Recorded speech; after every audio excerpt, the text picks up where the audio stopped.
وطنونه قومونه چې څه وخت ازادي اخلي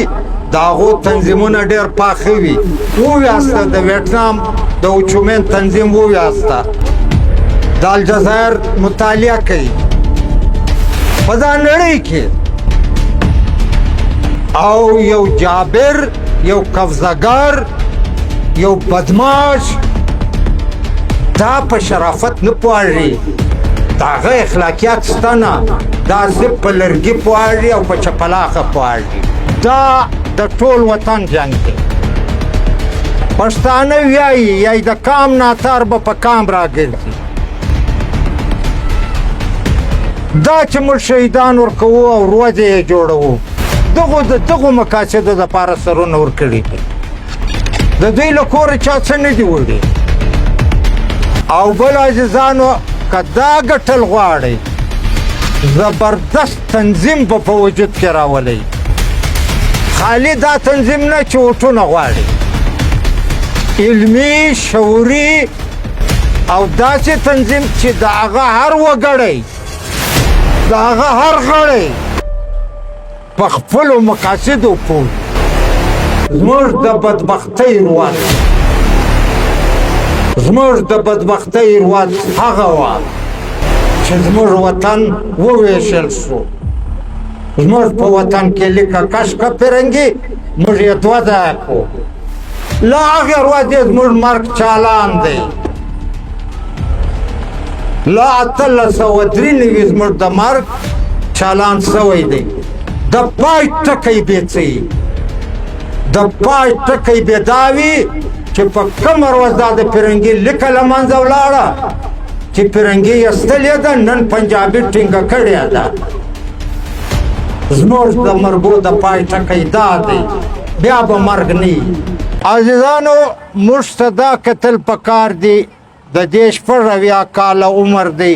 چې په دې 80 کاله کې دغه ریاست د دې منطقې اوسېدونکو ته چې هغه بلوڅ او پښتانه دي، څه یې ورکړه، څه یې یوړه او څه یې له موږ سره وکړه. دا حساب پکار دی. ما کو بدواړه سره عزیزانو، دا ریاست په 40 کې چې په وجود کې راغی، پر 12 اګست په 48 کې یو کال بعد پر 14 اګست باندې پر یو ځای باندې په بابړه کې 614 پښتانه شهیدان که. دا د دې ریاست اوله سوغاتو چې دې قوم ته یې ورکړ. سوي څو هغه وخت په صوبه پښتونخوا کې خدایي خدمتګارانو الکشن ګټلی و، حکومت د خدایي خدمتګارانو و. دوی د خدایي خدمتګارانو اسمبلی ډیزالف کا قیوم کشمیری او گورنر راج جاری کړ. خلک پر امن احتجاج ته راوتلي وو چې دا اسمبلی ناحقه ډیزالف شوه. دوی پر دې مرمۍ وچلولې او آخر دا حالو چې بیا د مرمیو قیمت هم غوښت. دا اوله سوغات دی. بیا له دې پس داسې بیخي ډېرې مرمۍ چلیدلې دي په لیاقت باغ کې، په نورو وطنو کې بې پناه شهیدان مړ کړي دي. موږ دلته دا خبره نه ده کړې چې موږ پنجاب نسو، جګړه پر څه ده. موږ دا خبره کړې ده چې په بلوڅ او پښتون وطن کې چې څه دي، دا د بلوڅ او د پښتانه د بچیانو دي. دا د دې دپاره نه دي چې ته لوټ کا، د لاهور بچی د سبق ووایي، په لاهور کې د موټروې جوړه سي، سند ته جوړ سي او موږ د دلته زموږ بچیان لیبې پښې ګرځي، نه علاج نه تعلیم نه روزګار. موږ ولې پردیو وطنو ته روزګار ته ځو؟ په دې ځو چې په دې وطن کې چې څه دي د دې مالکان موږ نه یو. د دې مالکان نور څوک دي؟ دا جګړه د دې شي ده. موږ دا وایو چې د دې وطن څه حاصل دي، څه خواږه دي، که هغه د تیلو په شکل کې دي، که د ډبرو دي، که کویله ده، که هر څه دي، که سره زر دي، که سپین زر دي، دا د دې وطن د بچي دی، دا د بل چا نه دي. د دې دپاره موږ شهیدان کږو، موږ سرونه ورکوو، پر موږ بمبارۍ کېږي، زموږ خوینده ماینده په لبو پښو تښتي، په لغړو پښو، په تورو سرو. دغه د جګړه پر دې شي جګړه ده. او که دا وطن وګټئ، د دې وطن مالکان سئ، دغو غرو چې دا ستاسې غرونه دي، دا تور غرونه، دغو په سینو کې تاسو ته ډېرې درنې خزانې ساتلې دي چې بیا به پر خپل وطن هم د روزګار خاوندان یاسته، هم به د تعلیم خاوندان یاسته، هم به د کور خاوندان یاسته. دا جګړه د ټول قوم جګړه ده، دا د یوه سړي د فرد جګړه نه ده. د دې دپاره تیاری نیول دی. عزیزانو، نو د دې دپاره عزیزانو دا د ټول وطن جنگ دی. پښتانه وایي یای د کام ناتار به په کام راګرځي. دا چې موږ شهیدان ورکوو او روزې یې جوړوو، د دغو مقاصدو دپاره سرونه ورکړي دي. د دوی له کوره چا څه نه دي وړي. او بل عزیزانو، که دا ګټل غواړئ، زبردست تنظیم به په وجود کې راولئ. خالی دا تنظیم نه چې وټونه غواړي، علمي، شعوري او داسې تنظیم چې د هغه هر وګړی، د هغه هر غړی په خپلو مقاصدو پوه وي. داسې تنظیم به په وجود کې راولئ. دا ساده خبره نه ده. پنجابي ډېر لوی قوت تاسو ته جوړ کړی دی، ډېر لوی طاقت یې درته پیدا کړی دی. د دې څخه ځان په جهالت نه خلاصېږي. دا ډېر اسپیلی، ډېر کوټلی تنظیم غواړي، رسېدلی تنظیم غواړي، او داسې تنظیم چې د ټول تنظیم ده لیډرشپه او بیا تر ورکره یو مقاصد وي، هغه قومي وي. په دې کې شخصي اغراض و مقاصد نه وي. بیا به دا میدان ګټئ، بیا به دا پنجابی ځي او بیا به دا وطن آبادېږي. د دې دپاره چې ځان چمتو کوي. ساده خبرې نه دي.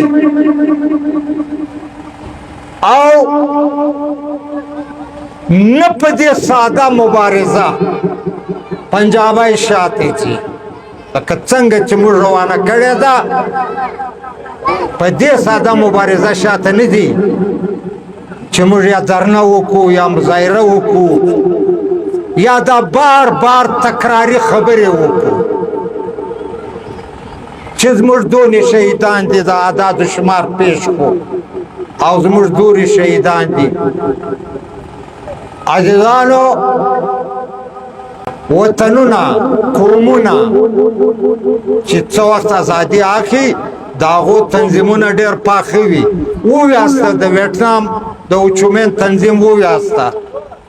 د الجزایر مطالعه کوي په دا نړۍ کې او یو جابر یو قفزهګر یو بدماش دا په شرافت نه پوهېږي د هغه اخلاقیات شته نه دا صرف په لرګي پوهېږي او په چپلاخه پوهېږي د دې پس دې نتیجې ته دا قوم اوس راغلی دی چې مزید دا د شرافت او د اخلاق زبا دا کتاب به بندړي او هغه کتاب راخ کړي لکه څنګه چې د دی په هغه شکل به درته جواب ورکاو کړي لکه په کوم شکل چې دی دې ته د تیاري نیول مضبوطېدل دا شهیدان چې موږ یې ستایو د دې شهیدانو روحان به په هر وخت تسکین پیدا کوي په هر وخت به دوی په سرور کې وي چې ستا سرحدات مارګلا او امو وي بیا به د دې شهیدانو روح تسکین پیدا کوي او ته به هم بیا په هغه ورځ د هغې ورځې به د بیا د خوشحالۍ مزل شروع کېږي عزیزانو زموږ د بدبختۍ ورځ زموږ د بدبختۍ ورځ هغه وه چې زموږ وطن وویشل شو زموږ په وطن کې لیکه کشکه فرنګي موږ یې دوه ځایه کړو له هغې ورځې زموږ مرګ چالان دی له 1893 زموږ د مرګ چالان سوی دی د پای ټکی بې څه یي د پای ټکی بې دا وي چې په کومه ورځ دا د فرنګي لیکه له منځه ولاړه چې فرنګي ایستلې ده نن پنجابي ټینګه کړې ده زموږ د مرګو د پای ټکی دا دی بیا به مرګ نه وي بیا به دلته د شهیدانو ورځې نه وي بیا به زموږ بچیان په لیابو پښو نه وي بیا به زموږ خویندې منده په تورو سرو نه تښتي بیا به دلته د بمانو غږ نه وي بیا به دلته د پنجابي د توپک غږ نه وي دا به بیا ګرځي دې ته تیاری نیول دی او دا چې هر افغان هر پښتون دا عزم ونه کړي له دې سختارې نه خلاصېږي دا که هر څوک په دې غلط فهمي کې دی چې نن فلانی شهید دی د فلاني په کور کې غم دی و ماته خیر دی سبا دا غم د ده دروازې له را روان دی دا دله راځي تا تصمیم بنیو کاږي او پی ټي ایم ډېره لو دعوه کړې ده دا دعوه چې سر ته رسوي دا به په کام رسوي دا کام به راپورته کوي دا کام به له خوبه راویښوي خو دا کام کله له خوبه ویښولی شئ چې تاسې په خپله ویښ شوي یاسته بیا نور ویښولی شئ چې تاسې په خپله شعوري ویښ یاسته او که په خپله شعوري ویده واسته بیا به تاسې نور ویده څنګه ویښوئ شعوري ویښتوب دا دی چې په خپله جغرافیه په خپل تاریخ په خپلو وسایلو پوره خبر یې او دا مقدمه قوم ته یوسې او قوم راویښ کړي او چې په کومه ورځ پښتانه راویښ شوه زه تاسو ته په یقین وایم چې دا لنګمار د یوې هفتې قوت نه لري ستاسې په اول ګام کې وظیفه دا ده چې تاسې اوله ځان پوه کول بیا له دې پس قوم ته تګ او قوم راویښول او په تنظیم کې اسپایل په تنظیم کې منظمه کول دا ستاسې وظیفه ده که د دې شهیدانو بدل اخلئ او واقعي په زړه کې درد لرئ او واقع دا تاسو ته درد درځي چې ستاسو د خویندو میندو بې عزتي کاږي دا درد یوې ورځې نه دا درد د ټول عمر دی دا د یو حادثې داسې درد نه وي دلته یو حادثه وي چې خلک حاضر چې هغه ټیم ډېر جذباتیان وي خو بیا یې هېرې شي حافظې یې ووځي دا درد چې دایمي په تاسو کښې وو بیا دا بدله مخ ستایسئ خپل وطن هم ګټلی سئ خپل ژوند هم جوړولی سئ بې پناه وسایل دي د بلوڅو د پښتانه په وطن کې ډېرې غټې ذخیرې دي دا هر څه به پرېوانه دي خو کمای څه دی کمای دا دی چې اختیار یې د خپل وطن نه لري د خپل وطن اختیار ده نسته د خپل وسایلو اختیار ده نسته د خپلې ژبې اختیار ده نسته دا ډېره عجبه عالمیه ده پښتانه په پاکستان کې 3.5-4 کروڑه انسانان اوسي د دوی ژبه نسته دای په پردیو ژبو زده کړې کوي په اردو د کم ځای ده د مدراس ده که د دهلي ده که لکه مې خورا الوتې ده ستا په نصاب کې ستا اتل نسته ستا په نصاب کې ستا شاعر نسته ستا په نصاب کې ستا جغرافیه نسته تا کې به څنګه یو افغانیز غرور جوړېږي غرور خو دغه شیان جوړوي دا سته نه ستا په نصاب کې موږ یې تعلیم ګورئ که موږ صحیح سوچ وکړو دا پوهنتونونه چې دا موږ ته جوړ شوي دي دا خو موږ ورکوي زموږ تاریخ ورکوي موږ ته داسې طبقه را پیدا کوي چې تاسو ګلخانان ورته بیاست موږ داسې پوهنتونونه په تندر ولو کې څه کوو موږ تعلیم دې ته وایي چې زه ورک یم ما را پیدا کړي دې ته خو زه تعلیم نه وایم چې زه هست یم ما ورکوي چې نه ماته خپل اتل معلوم دی نه ماته خپل شاعر معلوم دی نه ماته خپل تاریخ چې زه څه وم نن څه یم دا نه دی راته معلوم ځکه خو هغه عزم نه جوړېږي دا د دغو ځوانانو وظیفه ده چې دا ویښ شوي دي نو له دې سره خبره راته اوږده ده یاره چې زموږ خو یو زاړه ماغزه دي شنومبی شروع شي بیا یې درېدل نه وي لکه زړه لارې بله خبره عزیزانو دغه پر 11 تاریخه د اکتوبر جرګه ده جرګه مو ورته وایي قامي عدالت نوم هم ورکړلی سوی دی دې ته به لږ تیاری نه شو لږ د جرګې تاریخ ته راځو جرګې زموږ دود دی دا زموږ داسې اداره ده چې زموږ ټول مسایل په دې اداره حل کېده د دې ډېر اوږد تاریخ دی د دې 3.5-4 کاله تاریخ دی دې ته سبا هم ویلی سوې ده سمتي هم ورته ویلی سوې سمتي وړو جرګو ته ویل کېده چې د قبیلو تر سرحداتو پورې به محدوده وه دا قبیلو مسایل به الفصل کول او سبا چې وه هغه د قوم جرګه وه د ګردې چې داسې یو قومي غمیزه به راله بیا به دا جرګه راتله هغې به پرېکړه که ځوانانو به ملا تړله هغه ته بیا عملي شکل ورکاوه دا زموږ په تاریخ کې ډېر راغلی دی زموږ په تاریخ کې ایرانیان راله دا وطن یې ونیو ټول په 1909 کې اوله جرګه راوغوښته شوه چې د دې وطن ټول خلک بلوڅ او پښتانه ټول پکې ناست وو هغې یو پرېکړه وکړه چې تیاری نه شو 2 کاله پس یې بله جرګه راوغوښته په 1809 کې اوله جرګه په کوکارام کې وسوه دویمه جرګه د مانجو په کلي کې له شهرسپازه مخامخ په سره غره کې دغې جرګې پرېکړه وکړه چې بس بغاوت د دې بعد اوس بغاوت دی